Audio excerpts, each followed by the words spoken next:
Это я как-то написал еще года 3 назад про Россию, ее надо назвать просто Северная Корея.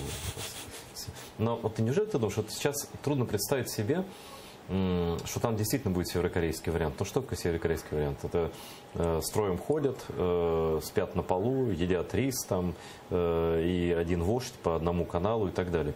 Ну, современная Россия — это такая, она из себя представляет такую открытую страну, там по телеканалам показывают весь мир, там они ездят в турпоездки всякие, у них все, в общем, так формально, но с точки зрения там пожрать, поспать, посмотреть, у них более-менее все нормально.